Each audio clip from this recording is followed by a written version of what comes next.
بسم اللہ الرحمن الرحیم۔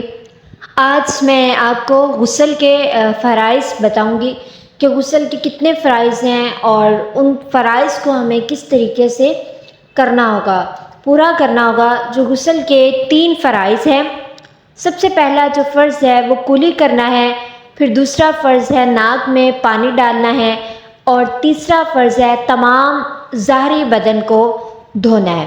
یہ 3 فرائض ہیں غسل کے۔ اب جب سب سے پہلے کولی کرنا ہے، اب کولی کس طریقے سے کرنی ہے کہ منہ کے ہر پرزے، منہ کا جو ہر حصہ ہے اندر والا، گوشے، ہونٹ سے حلق کی جڑ تک ہر جگہ پانی بہہ جانا چاہیے، گزر جانا چاہیے۔ آج کل جو بہت سے بے علم یہ سمجھتے ہیں کہ تھوڑا سا پانی لے کر ہم نے اگل لیا، جو ہے وہ پھینک دیا، کولی کر لی، تو اس کو ہم کولی کہتے ہیں۔ تو یہ کولی ہرگز نہیں ہوتی، بلکہ کیا ہوتا ہے کہ آپ نے ہونٹ کی جو ہے وہاں سے لے کر حلق تک آپ نے پانی کو پہنچانا ہے۔ اگر زبان کی جڑ اور حلق کے کنارے تک پانی نہیں پہنچا تو یوں غسل نہیں ہوگا، اور اگر نہیں اس طریقے سے کریں گے تو غسل ادا نہیں ہوگا، نہ اس سے غسل ہوگا، نہ نماز ہو سکے گی۔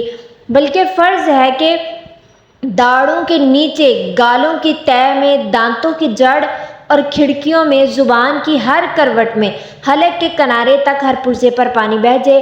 جو داڑھی ہیں ہماری، گالوں کی جو تہہ ہے اس میں، منہ کا یعنی کہ جو ہر حصہ ہے اس میں پانی بہہ جائے، دانتوں کی جو جڑ ہے وہاں پر اچھے طریقے سے اس کو کولی کی جائے۔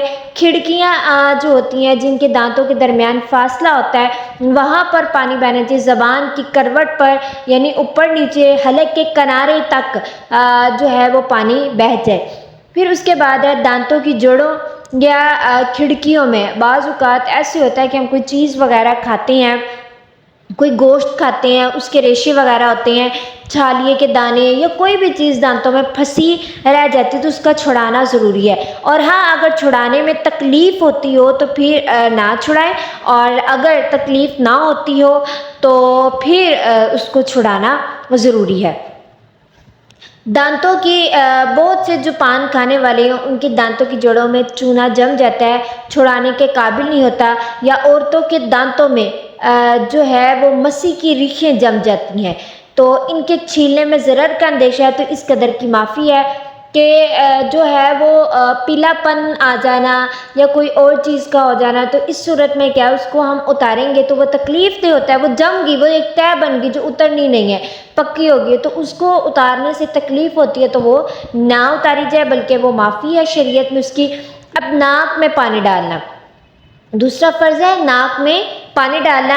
کیا ہے؟ دونوں نتھوں کا جہاں تک نرم حصہ ہے، نرم ہڈی تک کیا ہے آپ نے پانی کو لے کر جانا ہے، سخت ہڈی کے شروع تک اس کا دھونا، کہ پانی سونگھ کر اوپر چڑھائیں، ایسے کر کے جو ہے وہ پانی کو اوپر پہنچانا ہے۔ بال برابر بھی جو جگہ ہے، بال اندر ناک کے ہوتے ہیں تو ہم نے اس کو بھی اچھے سے دھونا ہے، کوئی بھی ذرہ جو ہے وہ دھلنے سے نہ رہ جائے۔ اگر رہ گیا تو غسل نہیں ہوگا، غسل نہیں ہوگا تو نماز نہیں ہوگی۔ بار بار کہہ رہی ہوں، آپ پاک نہیں ہوں گے۔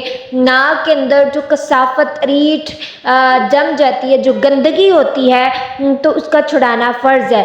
نیز ناک کے بالوں کا دھونا بھی فرض ہے، اور اگر سوراخ بند نہ ہو، جو ناک کا سوراخ بند نہ ہو تو اس میں پانی کا پہنچانا ضروری ہے۔ اگر تنگ ہے تو حرکت دینا ضروری ہے، یعنی کہ جو نوز پن پہنی ہوئی ہے اس کو حرکت دینا ضروری ہے، نہیں اگر کھلا سوراخ ہے تو پھر اس کے اندر پانی کا پہنچانا ضروری ہے۔ اب تیسرا جو فرض ہے وہ کیا ہے؟ تمام ظاہری بدن کو دھونا، سر کے بالوں سے لے کر پاؤں کے تلووں تک، پاؤں کے نیچے کے حصے تک، جسم کے ہر پرزے پر، ہر رونگٹے پر پانی بہہ جانا ضروری ہے۔